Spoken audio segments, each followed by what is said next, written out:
Наместо 500 евра минималец колку што бараше синдикатот, тој се зголеми за 1800 денари. За дел од експертите, одлуката на владата е сосема очекувана. Бранимир Јовановиќ од Виенскиот институт вели, тие ни ова минимално зголемување сега не би го направиле, ама ставено е во закон па мораат. Според него, ова ќе има негативни социјални ефекти и ќе ги погоди најсиромашните. Растот на реалната плата веќе е значајно забавен.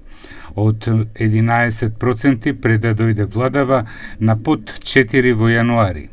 До средината на годината реалниот раст веројатно ќе се сведе на 0, што неминовно ќе ја забави потрошувачката, која беше главниот мотор на растот изминативе 2 години.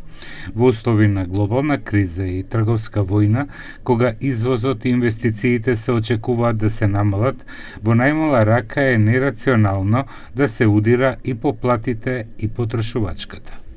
Но како одеше сагата за минималната плата? На почетокот на декември, премиерот излезе од седницата на Економско-социјалниот совет и изјави. Но ние не сакаме да се мешаме, ќе ги оставиме тие две страни, односно и работниците и работодавачите, тие да се усогласат што е тоа кое што можат едните и другите да го прифатат. Така што ние сме во случајов страна која што е тука да фасилитира, а не да одлучува. Така што се тоа на кое што тие меѓу себе ќе го договорат, ние како страна, како влада ќе го прифатиме. Потоа се повлекоа членовите од Комисијата за репрезентативност која треба да утврди кој е репрезентативен синдикат. 5 до 12 се назначија нови, но не се одржа седница на Економско-социјалниот совет.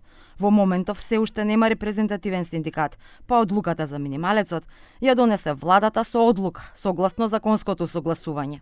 Денеска ќе поминеме информација согласно законот. Мислам дека минималната плата ќе се зголеми на ниво 24.400, така е според законот.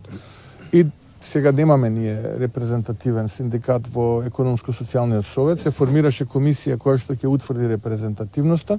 Се надевам дека наскоро тој што ќе биде или тие што ќе бидат репрезентативни представници на работниците, заедно со работодавачите, ќе постигнат консензус. Ние рековме, тој консензус што тие ќе го постигнат, ние ќе го почитуваме како влада.